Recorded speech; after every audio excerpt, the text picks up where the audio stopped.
இன்னைக்கு நாம குரோஷேல என்ன பார்க்க போறோம்னா ரெட் ஹார்ட் பார்க்க போறோம்.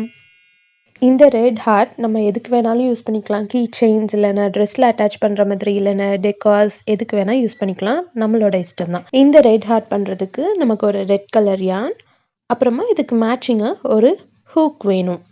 ஸ்டெப் 1 என்னன்னா ஒரு மேஜிக் ரிங் போடணும். நான் ஸ்டெப் பை ஸ்டெப்பாக சொல்கிறேன், நீங்களும் நோட் பண்ணி வச்சுட்டே வாங்க. ஒரு மேஜிக் ரிங் போட்டுக்கலாம். மேஜிக் ரிங் செக்யூர் பண்ணுறதுக்கு நம்ம நார்மலாக எப்பயும் ஒரு செயின் போடுவோம்ல, அதே மாதிரி ஒரு செயின் போட்டுக்கலாம். இப்போது டபுள் குரோஷேல தான் இதை ஸ்டார்ட் பண்ண போகிறோம்.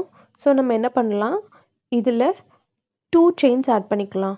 1 அப்புறமா 2, இது மாதிரி 2 செயின்ஸ் ஆட் பண்ணிக்கலாம். இப்போது இந்த மேஜிக் ரிங்குள்ளே டபுள் குரோஷே போட போகிறோம். 2 டபுள் குரோஷே போடலாம். 1,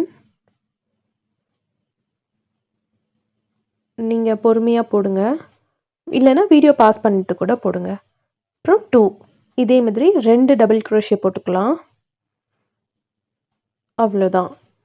இப்போ இதை நல்லா டைட் பண்ணிவிட்டு ஒரே ஒரு செயின் போட்டுக்கலாம். 1 செயின் போட்டுக்கலாம். இப்போது இந்த ரிங்குள்ளே 3 டபுள் குரோஷே போட போகிறோம். நீங்களும் வீடியோ பாஸ் பண்ணிவிட்டு போடுங்க. 3 டபுள் குரோஷேஸ் போடணும். இதே மாதிரி நிறைய 10 மினிட் கிராஃப்ட் இல்லைன்னா ஷார்ட் டியூட்டோரியல்ஸ் பார்க்கறதுக்கு கிவி அவுட்லெட் கண்டிப்பாக சப்ஸ்கிரைப் பண்ணி வச்சுக்கோங்க. நான் போடுற மாதிரி நீங்களும் போடுங்க. இப்போ இதில் நான் 3 டபுள் குரோஷே போட்டு முடிச்சிட்டேன். இதை நல்லா டைட் பண்ணிவிட்டு இதில் நம்ம 2 செயின் போட்டுக்கணும். 1 2 இதை மாதிரி 2 செயின்ஸ் போட்டுக்கலாம். இப்போது அடுத்து இருக்கிற இந்த ஸ்பேஸில் அந்த ரிங்கில் 3 டபுள் குரோஷே போட போகிறோம். இதே மாதிரி உங்களுக்கு அடுத்து என்ன டியூட்டோரியல் வேணும் அப்படின்னு கமெண்ட் பண்ணுங்கள். நான் அதை உங்களுக்கு வீடியோவாக அப்லோட் பண்ணுறேன். இதை நல்லா இந்த மாதிரி டைட் பண்ணிக்கோங்க. அப்போ தான் நமக்கு ஸ்பேஸ் இல்லாமல் நீட்டாக கரெக்டாக வரும். நான் இதில் இப்போ 3 டபுள் குரோஷே போட்டு முடிச்சிட்டேன்.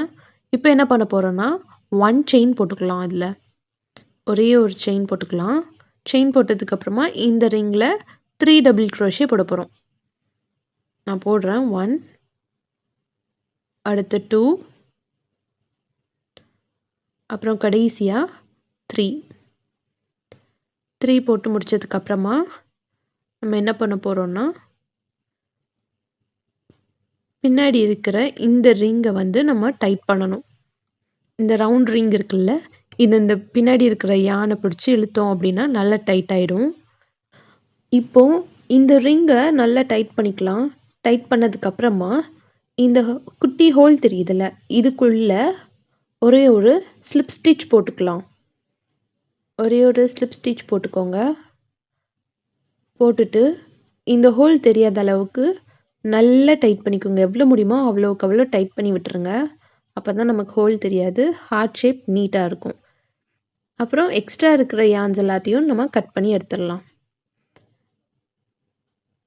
நல்லா கட் பண்ணிட்டீங்க அப்படின்னா பின்னாடி ஃபாஸ்டன் பண்ணிட்டீங்கன்னா உங்களுக்கு மினி ஹார்ட் ஷேப் கிடச்சிரும். இதுதான் ஹார்ட்டோட பேட்டர்ன். எனக்கு தெரிகிற மாதிரி இந்த குட்டி ஹோல் வந்து தெரியவே கூடாது, அதனால இன்னும் கொஞ்சம் நல்லாவே டைட் பண்ணிக்கோங்க. அப்போ தான் பார்க்கறதுக்கு நீட்டாக இருக்கும்.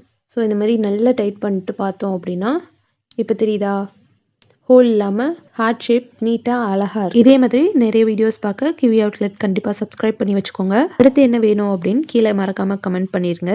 அடுத்த வீடியோவில் பார்க்கலாம். தேங்க்யூ.